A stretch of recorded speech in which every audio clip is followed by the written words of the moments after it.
สบายดีทุกคนอันนี้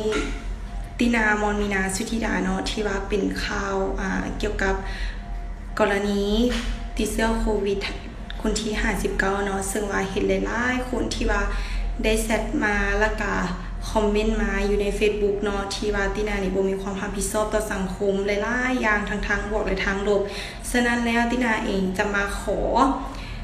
ถ่ายวิดีโอชี้แจงเกี่ยวกับปัญหาดังกล่าวเลยเนาะว่าตั้งแต่เริ่มต้นนี้มันเป็นแนวใดคือตั้งแต่เริ่มต้นเริ่มต้นของต้นเดือน4เนาะฮักตินานี่เป็นคนลาวอยู่แขวงสะหวรรณเขตซึ่งได้แชทมาหาตินาว่า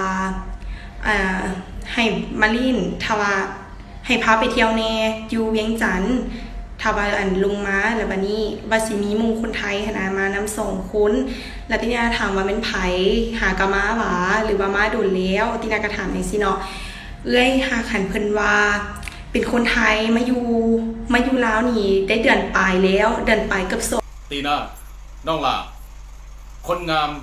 แต่ของเน่าเจ้าก็ต้องมาเห็นคลิปแก้โตดอกเพราะว่าความอุบาทของเจ้าที่เจ้าไปเที่ยวแต่ละบ่อน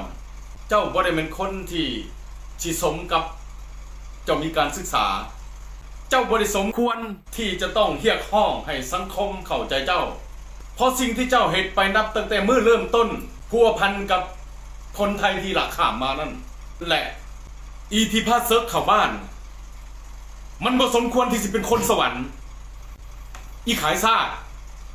หู้อยู่ว่าตัวเองมาจากประเทศเสี่ยงน่ะมึงยังกล้าลักข้ามมาได้กูขอใส่คำว่าอีสันดานหมาอีหีสาธารณะมึงบ่หักชีวิตมึงเองให้มึงหักบ้านเกิดมึงแน่และอีตีหน้าคือกันเจ้าบ่สมควรที่จะมาห้องขอให้สังคมให้อภัยเจ้าเพราะเจ้ามันเฮ็ดผิดซ้ำผิดซากนอกจากหู้ว่าเขามาจากประเทศเสี่ยงแล้วพามันไปเข้าเทคเข้าบาร์พาไปหาอาหารไปเที่ยวคอนเสิร์ตไปเลาะทุกมุมทุกแจเพื่อหยังเจ้าสมหู้ห่วงคิดกับพวกเขาแม่นบ่เพราะเจ้าหู้ว่าพวกเขามีแผนที่จะมาแผ่เสื้อโควิด-19 ให้มันลามไปทั่วสังคมลาวคอยว่าเจ้าต้องมีส่วนสมหู้ห่วงคิดนางตีหน้าเจ้าต้องรับผิดชอบเรื่องนี้เจ้าบ่ต้องมาถ่ายคลิปเพื่อแก้โตเพราะคำแก้โตของเจ้ายิ่งเฮ็ดให้ขายหน้าเจ้าตื่นอีกเพราะคลิปที่เจ้าบอกว่าถูกหลอกถูกลวงเจ้าอายุเท่าใดแหละเจ้าเฮียนฮอดใสแหละและเจ้าเคยได้ฟังข่าวสารบ้านเมืองน้ำเขาบอกในนามเป็นเยาวชนคนหนึ่งเคยสนใจเรื่องบ้านเมืองบอก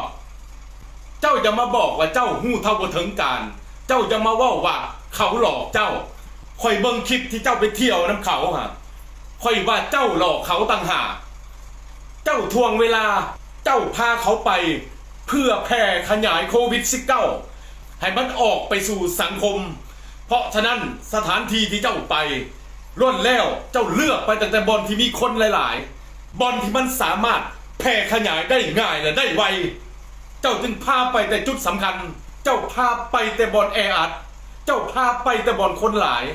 และในการไปของเจ้าในการเที่ยวของเจ้ากับคำเว้าที่เจ้าออกมาชี้แจงว่าเจ้าบ่มีส่วนเกี่ยวข้องกับคนไทย2คนนั่นคือมี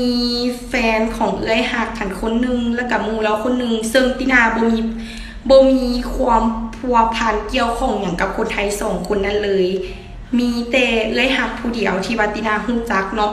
แล้วได้พาไปวันนี้ฮักกับเจ้าไปขึ้นรถนี่แหละแล้วไปกดเงินอยู่ตู้ ATM แล้วหลังจากนั้นก็มาส่งกับเจ้าอยู่โรงแรมเนาะแล้วตินาก็ไปเรียนหนังสือแล้วประมาณวันที่9แม่นได้ไปฮับกับเจ้าไปกินข้าวไปห้านวดเพราะว่ากับเจ้าเมื่อยแล้วอยากไปนวดตัวอย่างประมาณนี้เขาก็พาไปเนาะแล้วหลังจากนั้นก็กลับมาล่ะคืออยากบอกทุกคนว่าคือหลายๆคนเนาะว่าตินานี่บ่มีความรับผิดชอบต่อสังคมฮู้ว่าตัวเองเป็นอย่างคือไปเลาะทัวร์ที่ทัวร์เด่นเขาถามแน่ตอนนั้นค่อยเองค่อยกับบ่ฮู้ว่าค่อยเป็นโควิดในคลิปของเจ้าความอุบาทของเจ้าที่มีคนถ่ายไว้เจ้า จ้าโซสเต็ปการเต้นนุ่งส่งขาสั่นกิ้นจำฮอดงามดากแล้วเจ้าก็ยังเต้นยั่วยวนไปเฟือคนไทยกอดคนไทยสายไปสายมา ทั้งท่าเต้น ทั้งถ่ายรูปคู่ฟันเพื่อกันออกหน้าออกตา นั่นบอกเจ้าบ่มีสายสัมพันธ์กับคนไทย2 คนนั่นแล้วเจ้าออกมาเฮ็ดคลิปแก้ตัว ว่าบ่เคยพัวพันกับคนไทย